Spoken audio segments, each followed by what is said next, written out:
When Sam Heughan took on the lead role in Macbeth, fans and critics alike were stunned.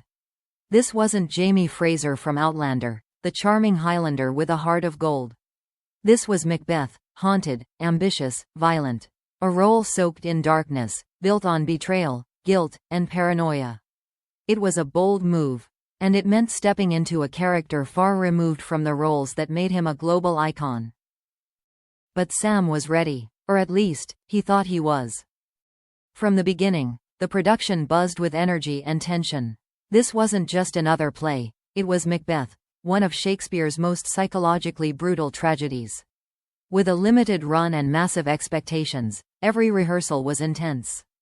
Every line delivery dissected, every misstep felt like it echoed through the walls. Sam immersed himself in the role. According to insiders, he stopped socializing. He isolated himself backstage. He asked for minimal interaction with the crew between scenes. He would sit silently in the corner of the green room, eyes closed, mouthing his lines, lost in a world only Macbeth would understand. At his side was co-star Lia Williams, a seasoned stage actress cast as Lady Macbeth. Known for her fierce intelligence and commitment to authenticity, Lia came in expecting professionalism and synergy. But what she found was something else. In a recent interview, Lia was asked what it was like working with Sam. She hesitated for a long moment before answering. Then, with a small sigh, she said, "He was intense, but not always in a good way." She elaborated, carefully. She wasn't trying to attack Sam. But what she described painted a picture of a man struggling beneath the weight of his own ambition. Rehearsals, she said, were emotionally draining. He'd come in like a storm cloud. Focused, withdrawn, but there were moments he'd snap. Over a missed line, or a blocking note. He wasn't aggressive, but he wasn't calm either. The first few weeks, she chalked it up to nerves. Macbeth was a massive role, after all. But things only escalated. He started staying later and later at the theater, Lia said. He wouldn't leave after rehearsals. Sometimes I'd come back in the evening to run lines or grab something I forgot, and he'd still be there, alone, in full costume, pacing the stage. It was clear Sam had gone beyond preparation. He was living inside Macbeth's skin, and Macbeth, as history knows, isn't a man anyone should live inside for too long. Lia described one particularly tense moment during Tech Week. A scene wasn't clicking. The director asked for a reset. Sam, drenched in sweat, let out a low growl of frustration. Not directed at anyone, but chilling nonetheless. He slammed his script down and just walked off stage. No words, just vanished into the darkness. But perhaps the most telling comment came when Lia was asked if she ever felt Sam blurred the line between performance and reality. She looked down, then said softly, "I think, at some point, Sam stopped playing Macbeth, and Macbeth started playing Sam." The cast and crew began to tiptoe around him. He wasn't mean, just unreachable. His dressing room became a kind of sanctum.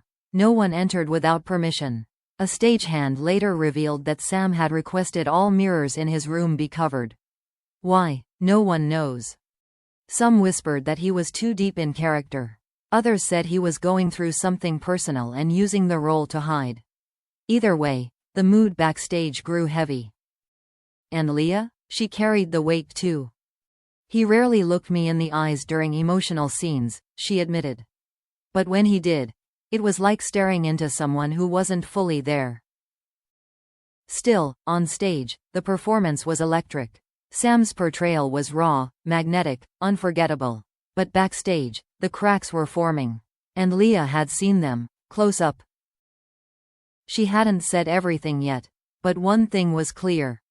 The man audiences were applauding each night wasn't the same man pacing alone in the dark between curtains. And what Lia would reveal next would change how people saw Sam Heughan forever.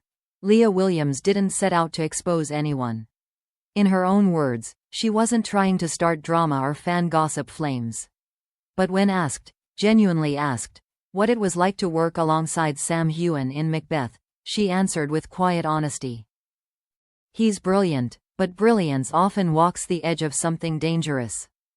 In a follow-up interview, Lia went deeper. not with malice, but with concern. I've worked with actors who commit. Sam became. It wasn't healthy, and I don't think he saw it coming. According to Lia, the shift happened around the second month of rehearsals. The cast was beginning to gel, the show taking form. But Sam? He was slipping further into the shadows. Not just emotionally, but physically. He looked like he wasn't sleeping. His eyes were hollow. He lost weight. He started skipping warm-ups, isolating more. It felt like he was disappearing. Then came the night everything broke open. During a late-night rehearsal, just days before previews, the cast was running the infamous dagger soliloquy. Sam nailed it. Every word, every pause. The room went silent when he finished. The director whispered, "Perfect." But instead of pride, Sam looked shattered. He dropped his sword. His breathing became erratic. He staggered off stage. Lia followed him, concerned. What she found backstage wasn't the confident, magnetic lead actor everyone admired. It was Sam, slumped on the floor, trembling. I asked if he was okay, Lia recalled. And he just looked up at me and said, "I don't know who I am anymore." She didn't press him. She sat beside him in silence. But in that moment, she understood. This wasn't method acting. This was a man unraveling under the weight of a character he could no longer escape. And from that night on, things got harder. Lia noticed erratic behaviors. Sam refusing to break character even off stage, speaking in Macbeth's cadence between scenes, withdrawing completely during group notes. At one point, she overheard him arguing with the director, not about blocking or delivery, but about who Macbeth truly was. He was defending the character, she said, not as an actor, but like someone defending a part of himself. But the most heartbreaking moment came during the show's closing week. After a particularly intense performance, where Sam delivered the final monologue with such rawness it brought some audience members to tears, Lia walked past his dressing room, and stopped. She heard crying. Not the kind of crying that comes from frustration or exhaustion. But deep, painful, chest-heaving sobs. The kind of sound that comes from a man holding in too much for too long.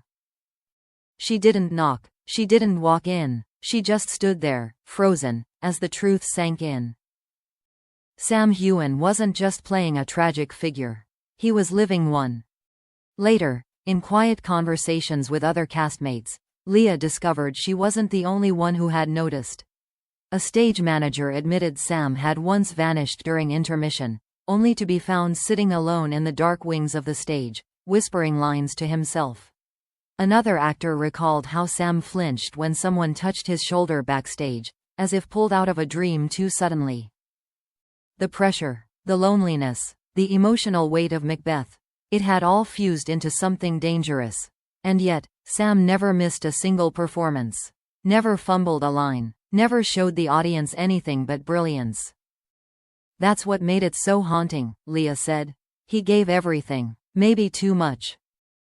To this day, Sam has never publicly addressed the emotional toll Macbeth took on him. He spoke warmly of the experience in interviews, praised his castmates, and called it a highlight of his stage career.